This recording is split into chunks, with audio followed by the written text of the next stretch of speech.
everyone. This is the Circle of Brilliance, and we'll be continuing our talk on the master stream protocols. David? I have the master stream slides pulled up here. What I'd like to do is I'd like to just, if I can, briefly go over the goals and strategies and general guidelines very quickly so that everybody understands what the phases are for, and then just dive into the protocols. Would that be all right with everyone? Yes. All right. So in phase one, where we saw that we were reducing relationship tension down to the threshold of delegation, there are three things that we want to do.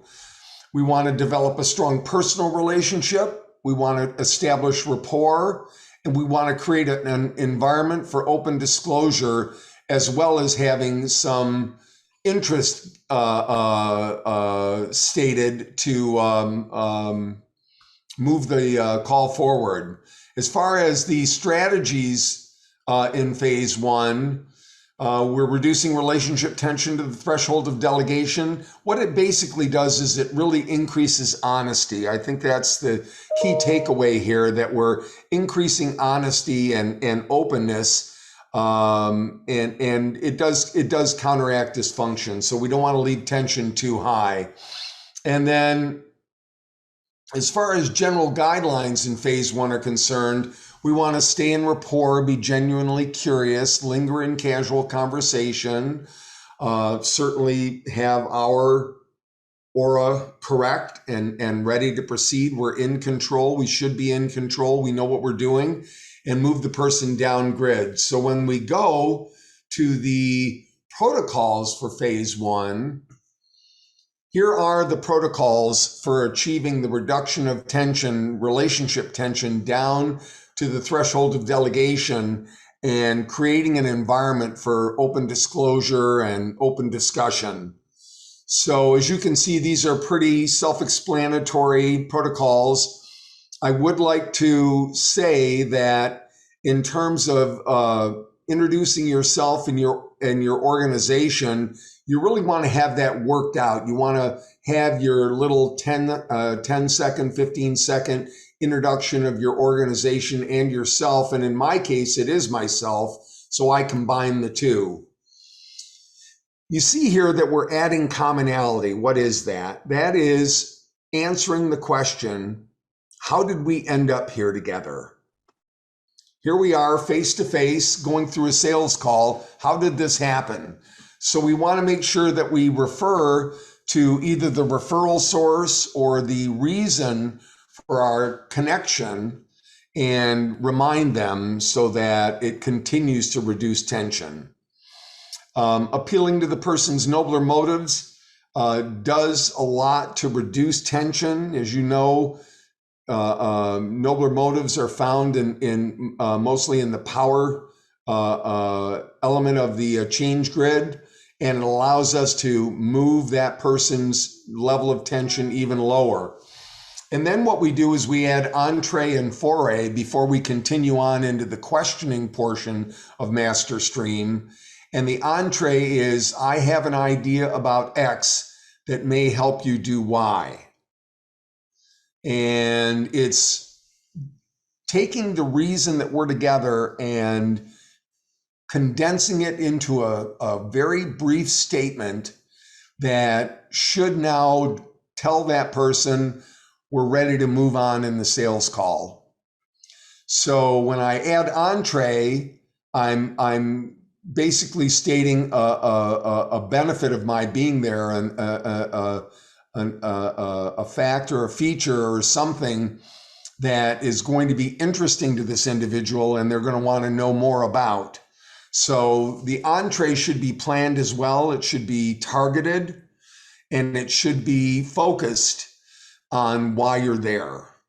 And then the foray, as you can imagine, when I say I have some ideas about X that might help you do Y, what's the natural reaction for a person when they hear that? They're going to perk up.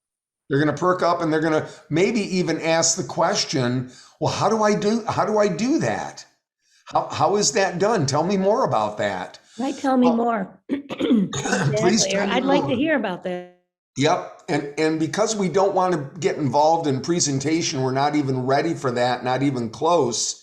We add the 4A, which says, however, before I can tell you how that would specifically apply to you and your company, I have a couple of questions I need to ask. Is it okay if I do that now?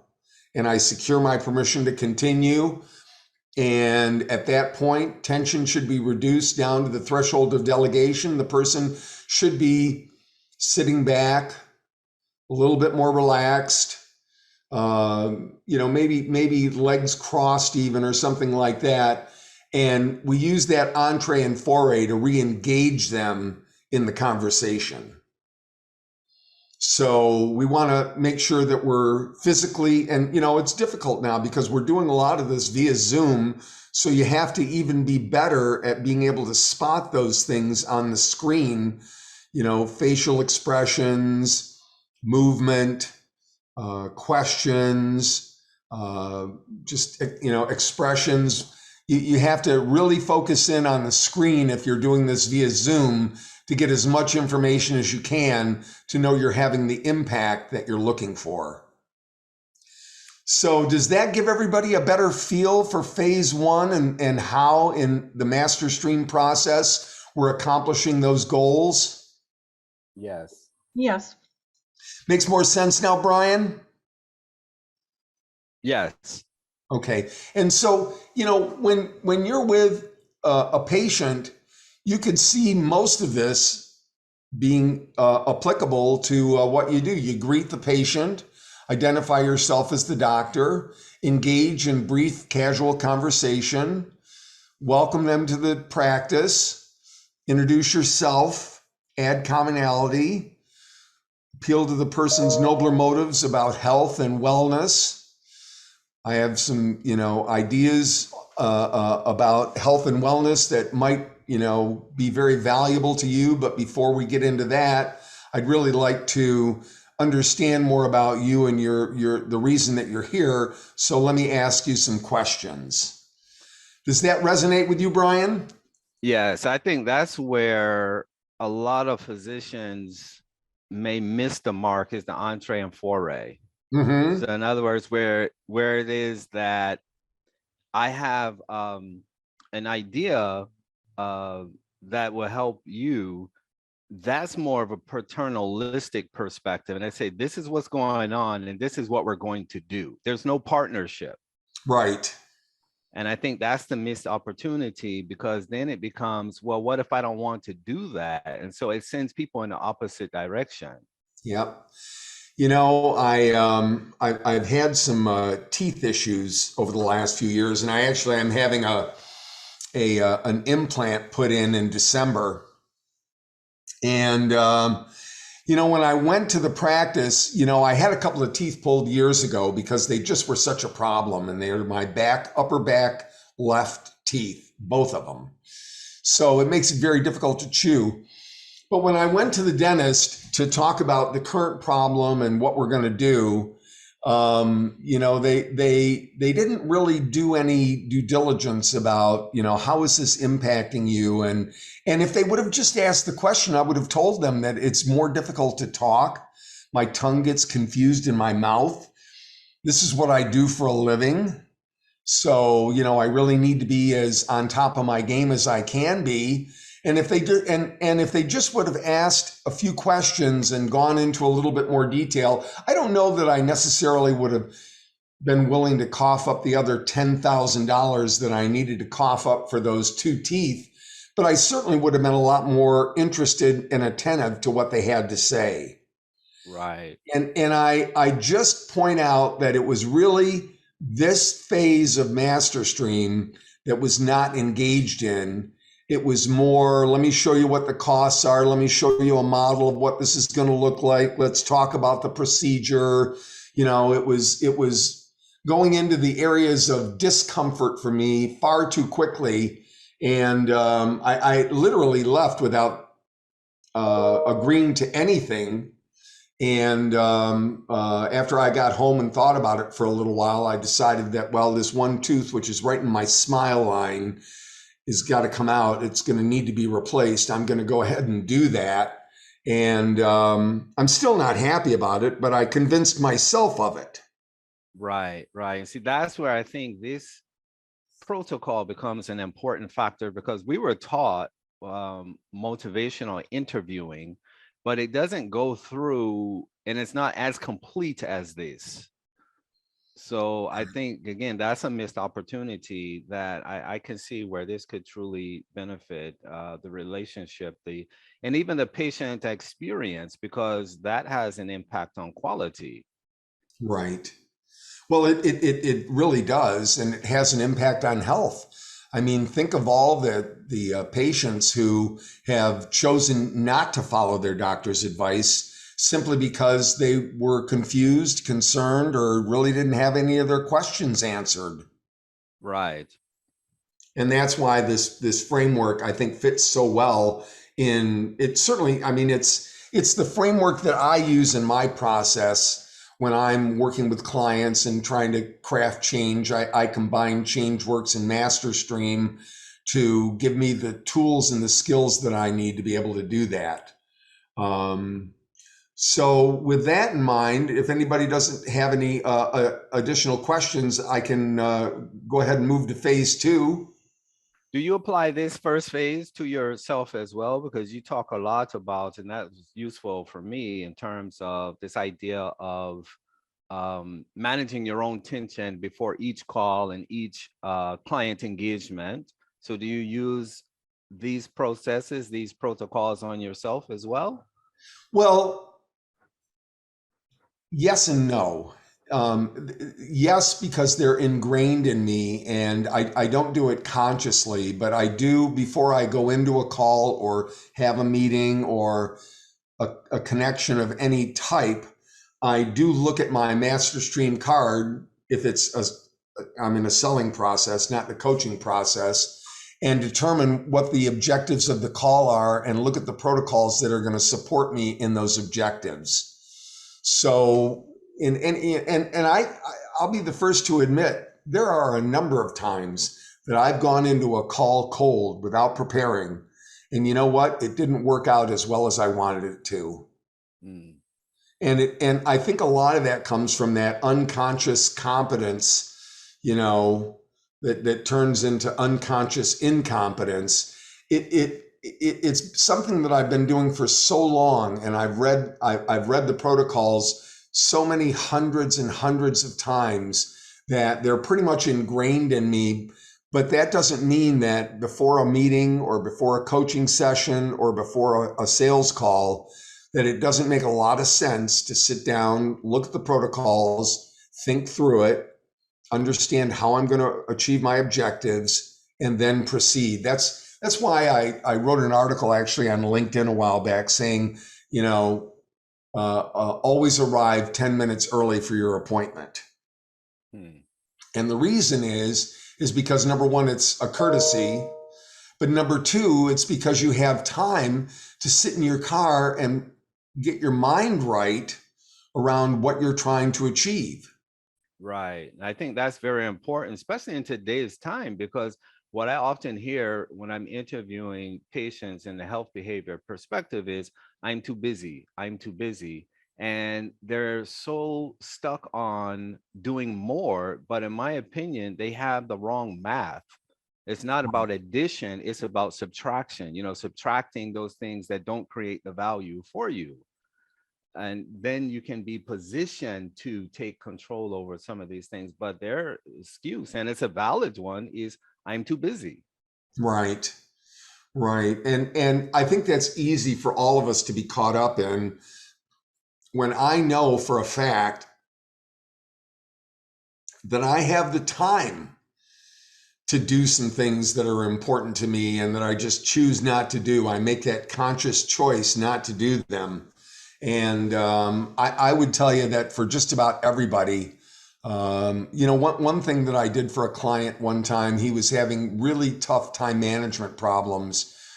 And so I had him record in a journal every action in 15-minute increments for a week's period of time. Now, that's a lot to ask someone, but he did it. because he was so frustrated. He just kept that journal right there and kept writing in it and writing in it and writing in it while he was working. And I'm sorry, I just got a text message that I looked at. And I'm sorry, where was I? About the guy that you had the journal. When we looked at the journal, thank you, Brian. When we looked at the journal, we saw that he was spending fully a third of his time with one of his direct reports. He had 11 direct reports, and 1/3 of his time was spent with one direct report. Now, he probably knew that in the back of his mind. He probably was aware that, look, I'm running out of time to do things, and yet my days are full. He probably had a sense of that, but with that information, he was actually able to delegate a little bit more smarter and plan his time a little bit better. And he was actually able to achieve more once he understood the things that he needed to eliminate, as Brian said. Mm-hmm. So, no, it's true. I think most of us feel that we're stuck in a time warp, and where are we going to find time to do things? And there are some people that I know who, my wife as an example, is a full-time attorney. Her parents are 83 and 80 and live next door and come over every day. She has 2 special needs adult children living at home, ages 27 and 31.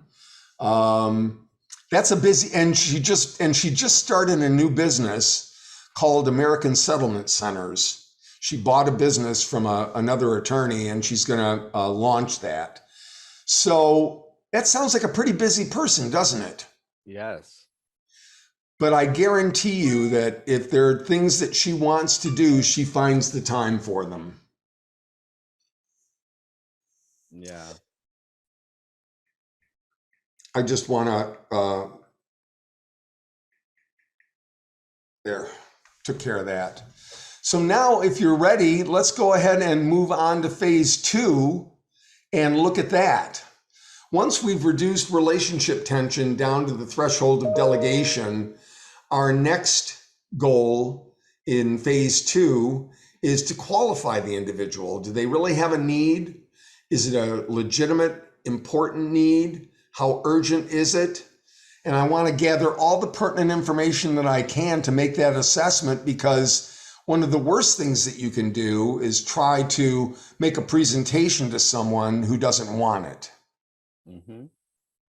So my goal in phase 2 is to qualify that person and make sure that we can achieve something meaningful together, and do so in a way that demonstrates value to them.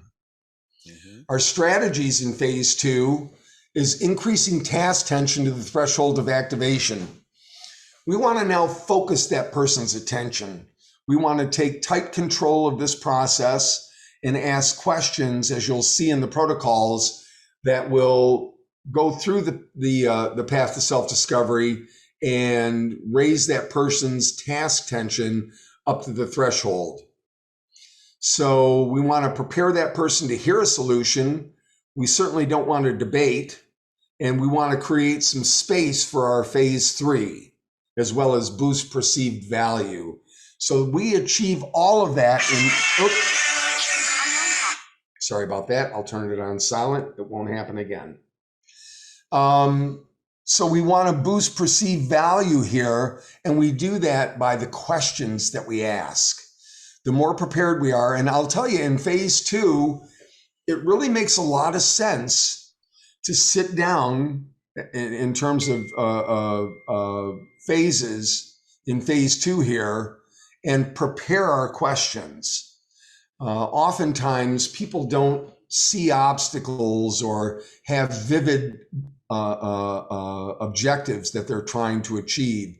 So we need to craft questions that are going to bring that out and create it if it's not present at the moment. Now, I don't mean create it out of thin air. We'll create it out of that person's experience by asking questions, but we have to be prepared with the right questions if we're going to achieve success in phase 2. And then our guidelines in phase 2, number 1, to stay in rapport. If you're not in rapport, you're out of rapport.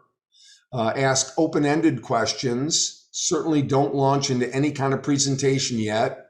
And we don't want to normalize what the person is experiencing. So if this person is experiencing angst or some kind of stress or tension around what's going on with them, we don't want to tap them on the shoulder and say, don't worry, we can fix that.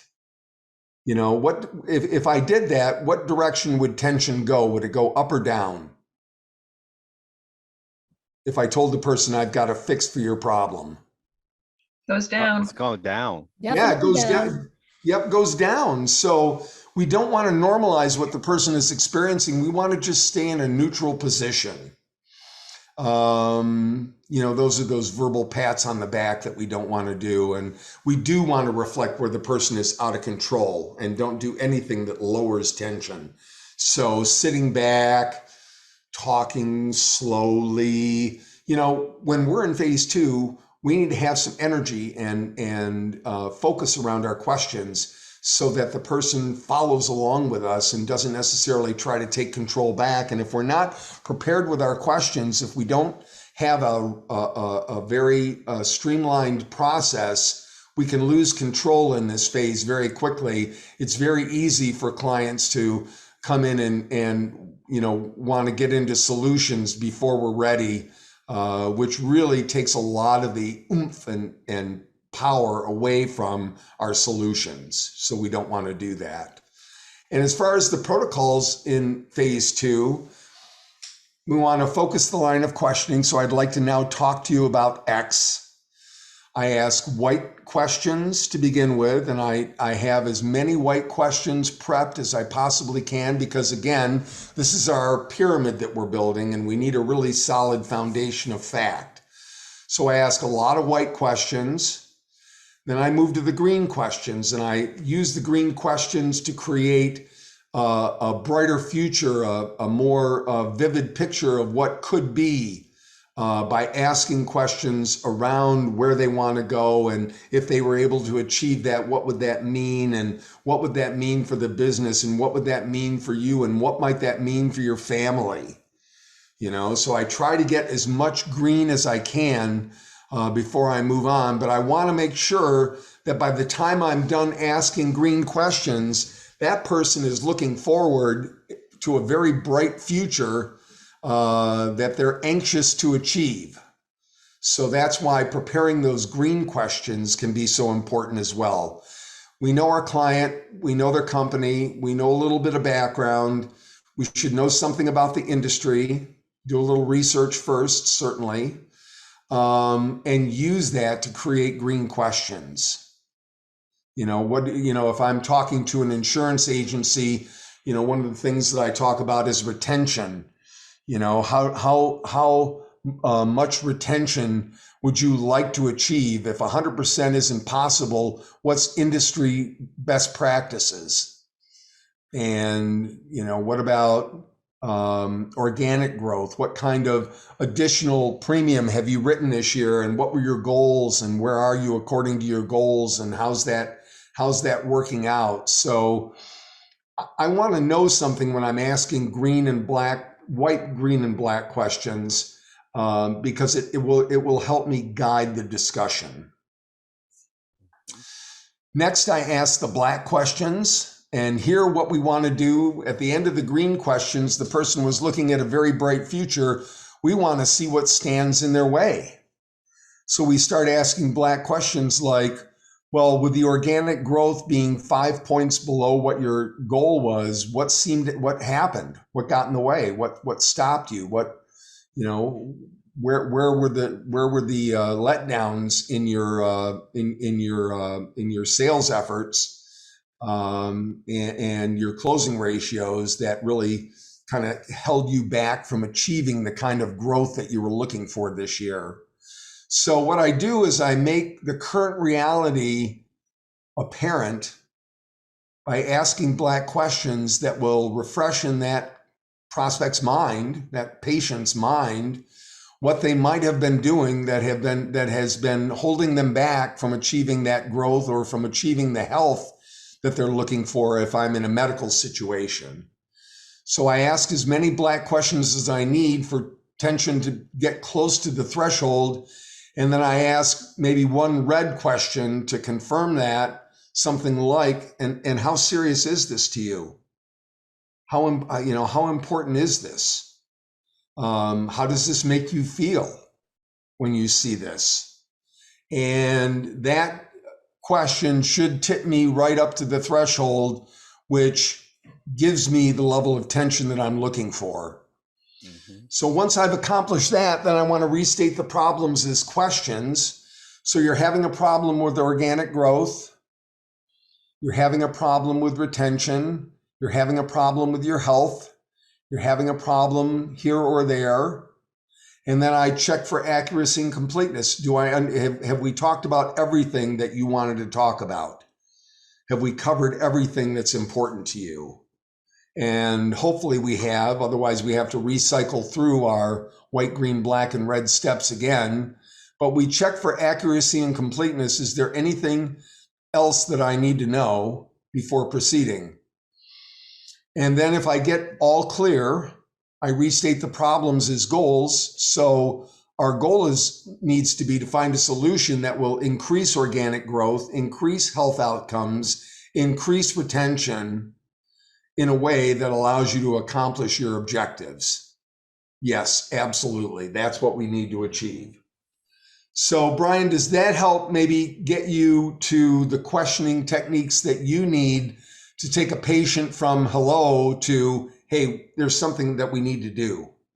It does. What I like about this process is it creates an atmosphere of safety, right? For people to actually explore what's going on with you. Because, like, have you ever read Robert Cialdini, I think is his name? He wrote the book Influence. I think I have the book Influence in my library, but I don't recall it at the moment. Tell us about it. Yeah, so he created what he calls these principles of persuasion. So he's been studying these for like 35 years. But what happens with this is, for marketers, they use some of these things that he talks about, and it becomes manipulative. Like, one of the principles of persuasion is scarcity.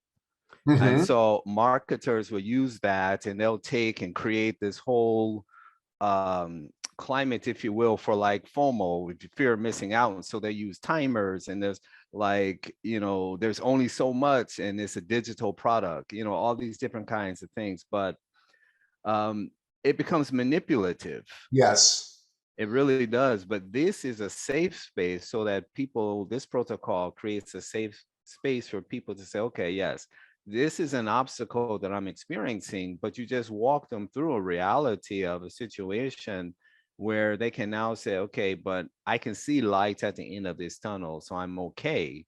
And it sets up the invitation to where they're going to come to you for the answer and for the solution. Like, it's setting the stage literally for that to occur. It's exactly what it does. It really, what it does is it puts you in the position of being kind of the detached expert. Yeah, see, that's one of his principles of persuasion is authority.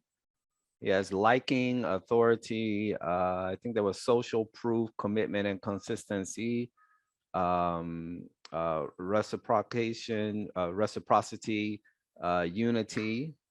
I think those were the principles of persuasion. Mm-hmm. Mm-hmm. Yeah, I actually, I was looking around. I bought a digital program from the Great. Has anyone here ever gotten anything from a source called the Great Courses? Yes. Yes, I took some of their courses before. Yeah, I got the one, Argumentation, the Study of Effective Reasoning. Yes. It's very thick. Yes. I like ChangeWorks a lot better. It does what the book does in much tighter time frames, but No, it puts you in the position of being the detached expert, where the individual that you're talking to now is kind of leaning forward, looking at you. It was that moment at the meeting with the attorneys where the one attorney turned to me and said, "Well, what would you do?"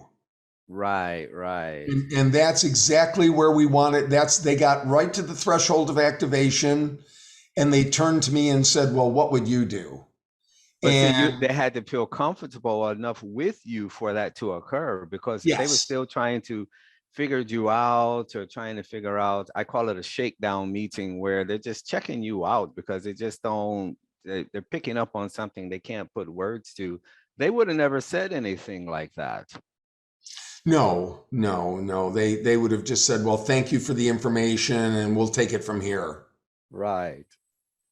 So no, absolutely. And you know, I didn't, this wasn't a classic sales call where I went through each protocol exactly, but I had met with them before, and they were aware of the information that was coming. So it was just a matter of the impact of that information, that I didn't even have to ask any questions, sent them to the threshold of activation.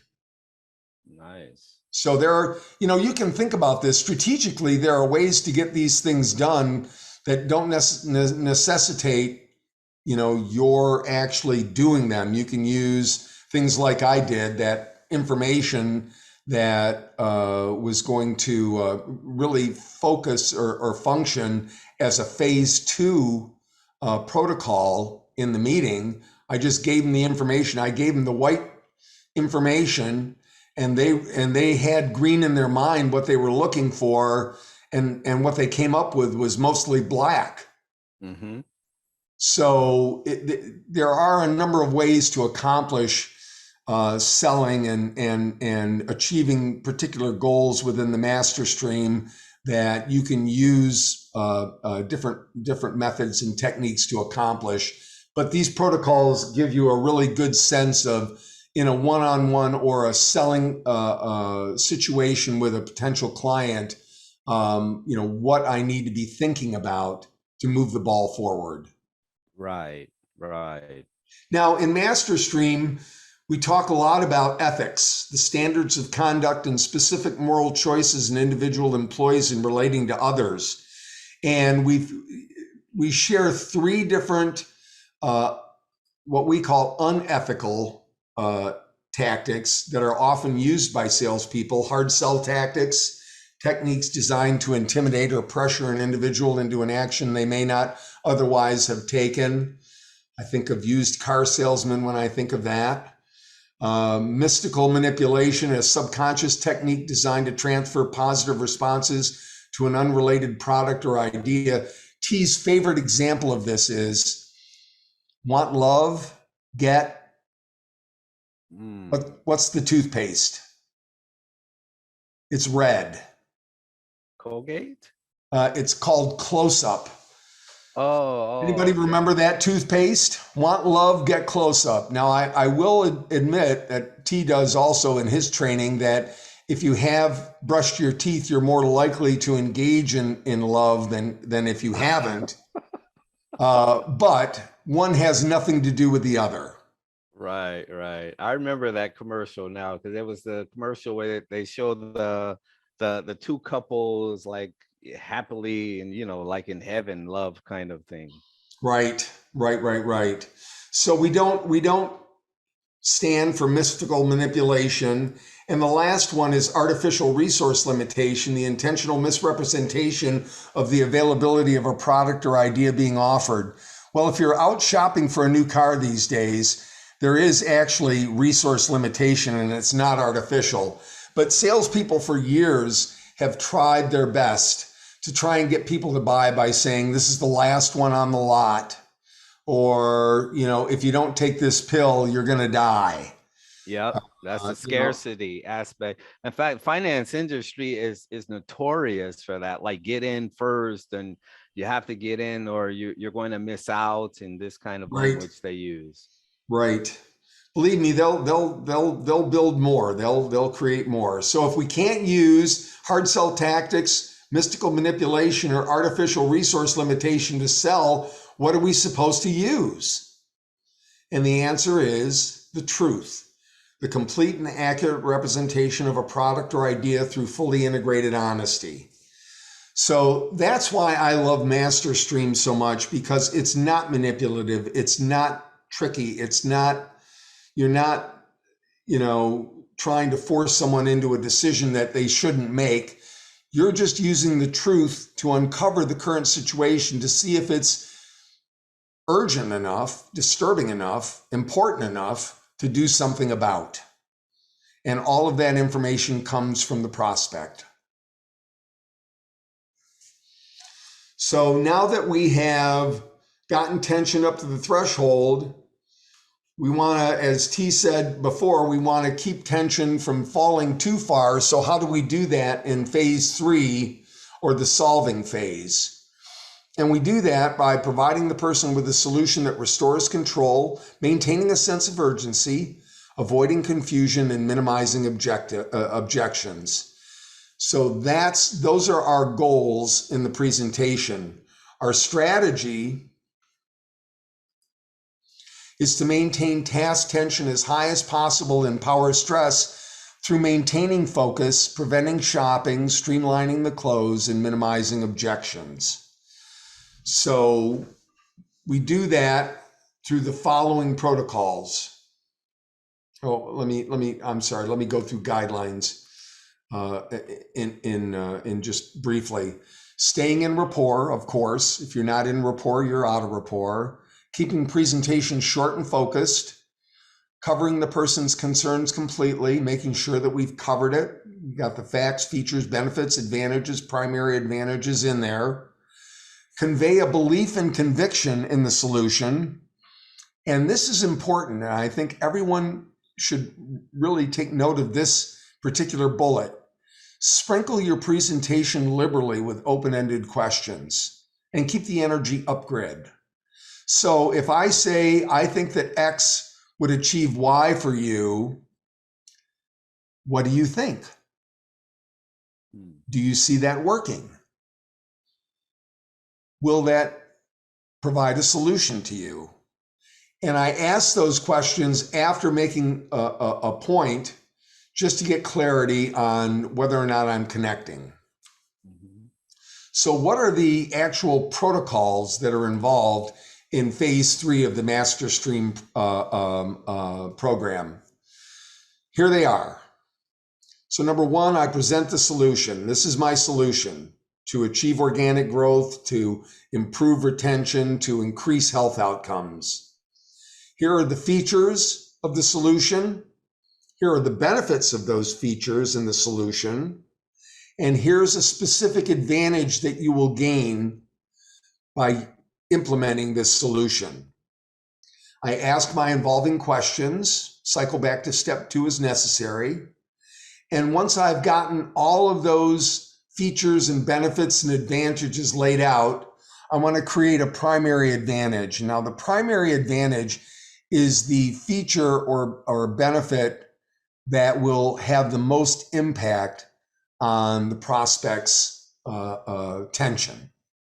So we want to save that and use that after we've asked our confirming questions and involving questions after we've delivered our features, benefits, and advantages. I do another check for accuracy and completeness. Does this sound like what you were expecting? Is this sound, have we covered everything? Is there anything I've missed? Is there anything else that you wanted to know? Wait for confirmation. And here at this point, we disclose price.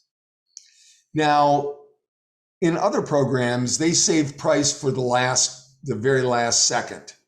But the reason that we're disclosing price here is because we've presented the solutions and given them control back, and by disclosing price, it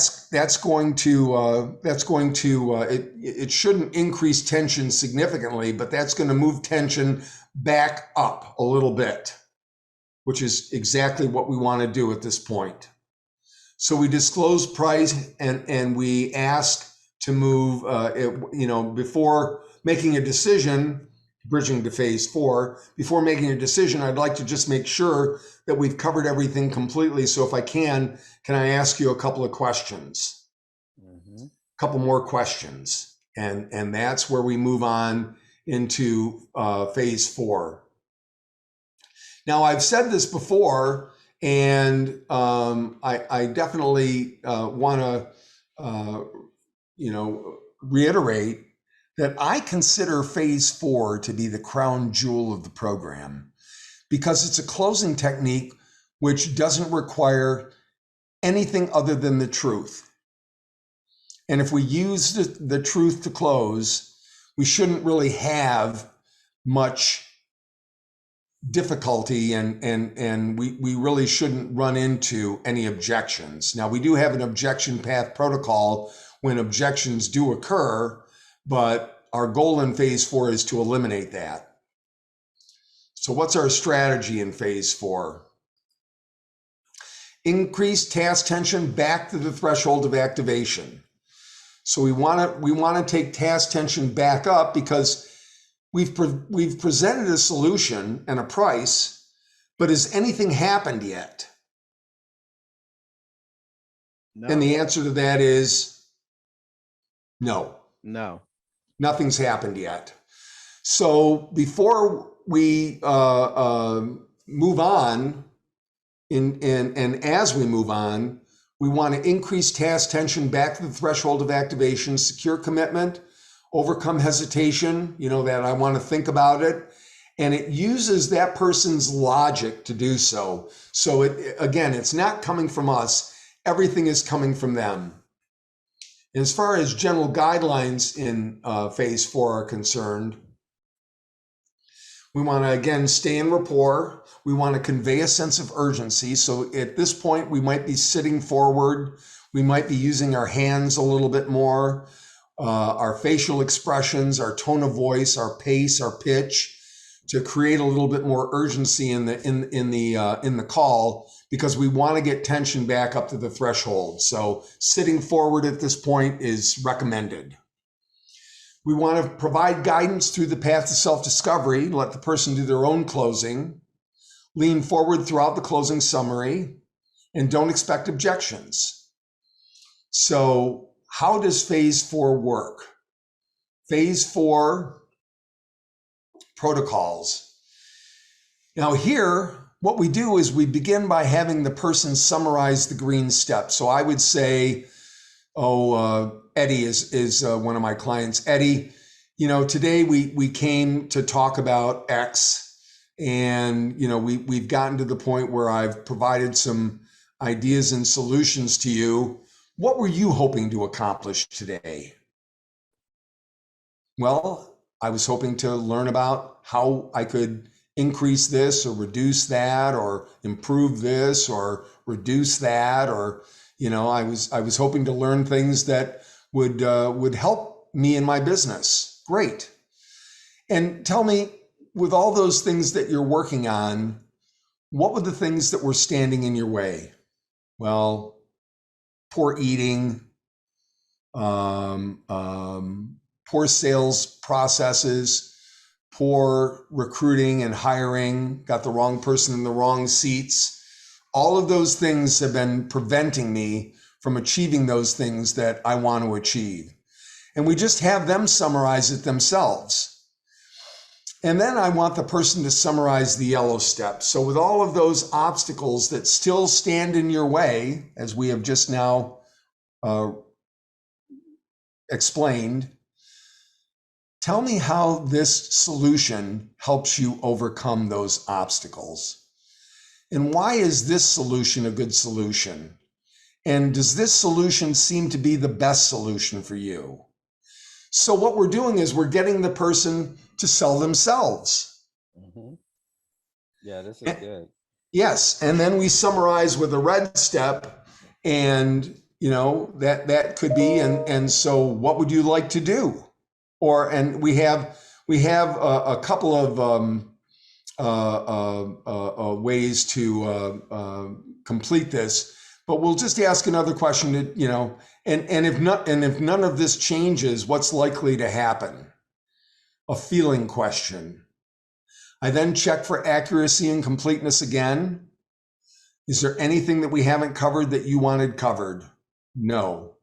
All right. And now is time for the close. So I have two closes that MasterStream uses. They're the delegated close and the assumed close. Those are the only two that stand the ethical test and represent the truth. So when I check for accuracy and completeness, I might turn to him and say, well, Eddie, if he's actually at the threshold, what would you like to do next? And he should be in a position, if he's at the threshold, where he says, well, let's move forward. Let's get this in place. Let's do this. I'm going to start doing this. I'm going to start doing that. They get into the activate mode and want to start moving forward. If they're at all shy of the threshold, if they're in power stress, but maybe not quite to the threshold, then I might use an assumed close and say, well, Eddie, for us to do this, this is the first step that we need to do. So one of those two I will use in MasterStream for closing. I'll address any objections if I encounter them, and then I'll bridge to phase 5.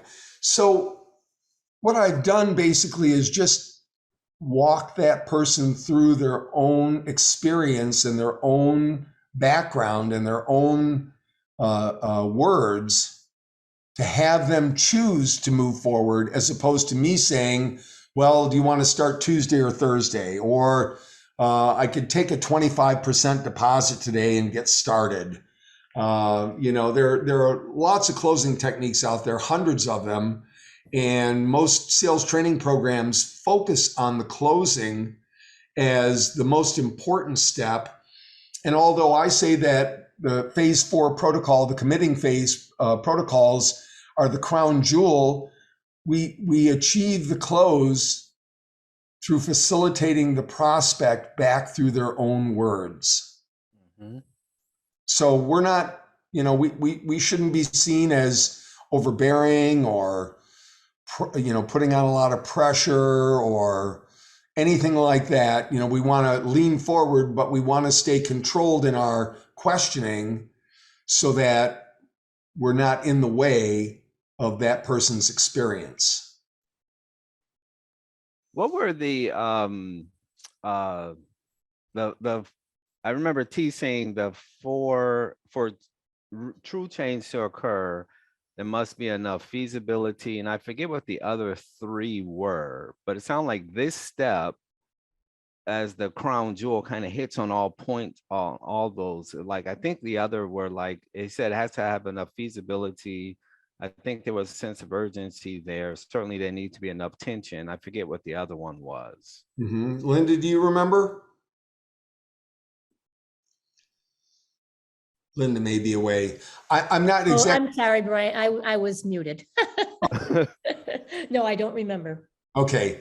But Brian, you're absolutely right. We're walking that person through their own experience. We're not painting it for them. We're not shaping it for them. We're not, we're just walking them through what they've said and then making sure they understand, although they don't know yet, that the yellow steps, the solutions that were provided, address the obstacles.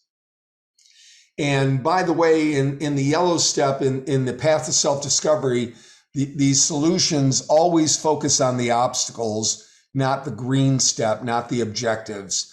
Because if we can take away the obstacles that are standing in the way of someone achieving something, what's likely to happen?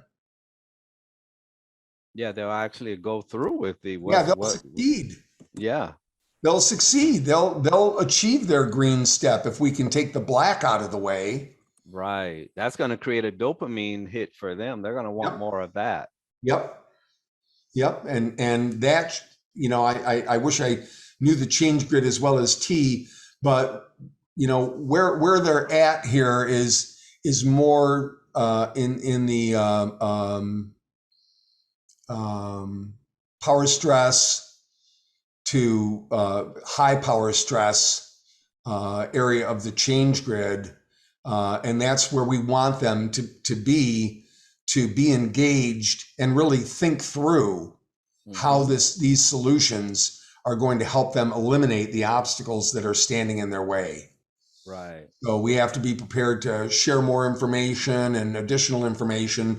But again, we're trying to get them back up to the threshold, so we don't want to give them too much here. We want to just lead them through the path of self-discovery again, having them summarize the green step, the black step, the yellow step, and the red step. Yeah, this is really good. Yeah. Kathleen, does this make sense to you? Oh, absolutely. I think you're doing a great job. I mean, I've been through this a few times with T, over the years. And but I think what you've done is a really nice job of condensing and really talking it through in a very understandable and really commonsensical kind of way. So Right. I appreciate that.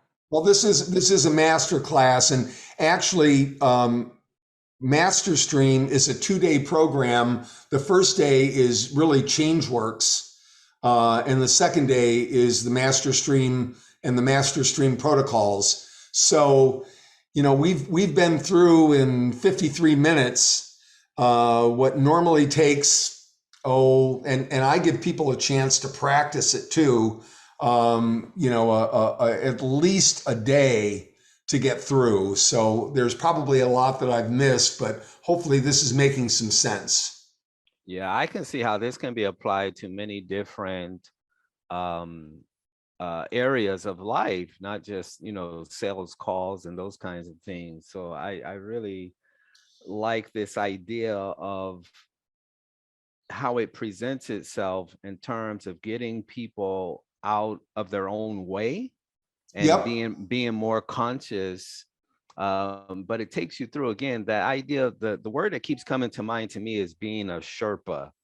Like the Sherpa will guide you only so far, but you're actually doing the work. But knowing that that person is there in terms of support, that's Yep. often what I see is missing when it comes to people making real-time change. It's like, one of my favorite authors, Ryan Holiday, is into the Stoicism, and he just came out with his new book called Courage.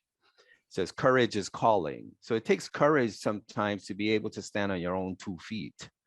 And I think that these protocols really help people to courageously make change, be interested at least in consistent change over time. So it's teaching them exactly how to do that. That's what I'm getting from it. Yeah. No, I think if it weren't called MasterStream, Sales Sherpa would be a good second choice. Yeah. I mean, I've used this as part of as a strategic planning process, as part of a change process. So yeah. Oh. You mean for like a assessment kind of thing? No, for an organization, in terms of their conversation, creating a strategic plan, I use the path of self-discovery. But in that process, in the entire change process, these are things that you're doing. You're managing tension in the organization, among the leadership team. So it's not just sales per se. It's change. Right. That makes sense. Wow. And just to finish up, phase 5 is we have a positive decision that we've encountered. They're ready to move forward. So we want to really protect that decision and strengthen our relationship and possibly obtain referrals. And we do that in phase 5. The strategy for phase 5 is to reduce all tension to the threshold of delegation. By doing that, we safeguard the decisions that have been made. We take the focus away from the decision. We're strengthening the relationship. It could stimulate psychological indebtedness, and it creates opportunities for referrals. So that's our strategy in phase 5. And our general guidelines in phase 5 are, again, stay in rapport. It's always there. You want to soften your physiology and your tonality. So now you could sit back. The hard work is past. We're not ready to go. Tension is still at the threshold, so we don't want to leave then. So we want to do anything that might increase tension. Don't end the meeting until tension is in power apathy, and return to relationship strengthening activities and add value. So how do we do that? What are the protocols for phase 5? And here they are. We're explaining our next step. Certainly we're pledging our support and our ongoing interest and commitment, conveying additional information. You know, here's what's going to happen. Here's what I'm going to do. Here's what I need you to do. Add future paced benefits. Strengthen the relationship, ask for referrals, and thank the person and exit. So those are the final protocols of phase 5. And we just want to make sure that before we leave that we have everything in place, everything's agreed to, they're settled on their course of action, and they're relaxed and have faith in what's going to transpire. So that is MasterStream in a whirlwind 1-hour session. I hope that it's been helpful. I know that we've talked about it a great deal, and you know, the thing that was so important to me after discussing it with T was just getting a little bit of clarity on some of the other more micro issues of the program that really allow it to be as effective as it can be. Maybe on next week, we could talk a little bit about the objection path protocol, knock that out in a few minutes, but it's a very important element of MasterStream that I don't want to overlook. So maybe we can finish up with that on Tuesday. And I think, you know, this also is kind of interesting. If you think about the MasterStream and spiral dynamics, you know, you can almost see how the MasterStream kind of flows along with spiral dynamics. You know, getting people up to the threshold, having a solution in place, making a commitment to change, and then we're in the next level. Mm-hmm. And so hopefully this has been helpful. And Linda, I thank you for the opportunity. Oh, it was a wonderful, wonderful, what did Kathy say? Compilation? I mean, and I was thinking, as you were saying, it was a 2-day class. I've had a lot of classes go longer than 2 days for exactly what you just went over. And then people practice and practice and practice with their trainers. So it's yeah, no, I've actually had this where we have class on Monday and Tuesday. On Wednesday, we sit with them either on the phone or go and make calls with them. And then on Thursday and Friday, we provide feedback and we do role plays to improve performance. So this easily can be a week. Easily. Yep, easily. Wow. Yeah, I need to study this more. I don't remember going through this in my training. I might have been introduced to it, but I don't remember the protocols and the guidelines. But it's very fascinating to me because it speaks a lot about and speaks to the human behavior aspect, that flow, that line. As I'm looking at it, it's speaking to me about the quality of connection in terms of human behavior that one can have that truly creates value, not just as an end product, but in the process. Right. Mm-hmm. Right. Brian, I believe that you took ChangeWorks and then. Yeah. So that's why this is fascinating to me. Well, this is what I started with, and I would tell you that by starting with ChangeWorks actually gives you a much broader perspective and ability to integrate MasterStream, and I think that's why the program is the way that it is, because you really need to understand the concepts of ChangeWorks to really function effectively with the MasterStream process. I think it just really helps. It adds that important foundation.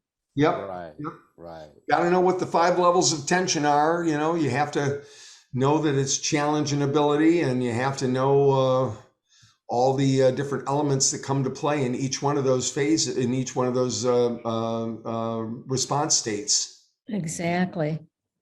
Yep. Well, thank you, everybody. I hope everybody has a great weekend. Look forward to catching up with everybody on Tuesday, and hopefully T is settled into his cabin and doing well. Yep, he's already starting to work on his goals and ideas, and this is sort of almost like a sabbatical as well, to get a lot of things that you don't always have time with, but you've got all these things you want to do. Yep. Yeah. Yeah. Thank you Awesome. very much, David. Yeah, Oh, thank you. It's awesome. My pleasure. It was my pleasure to do so. And Linda, please tell T that we're anxious for his return, but to have a great time. I sure will. And All we'll right. talk to everybody next Tuesday. Okay, be well. Okay, bye-bye. Bye-bye.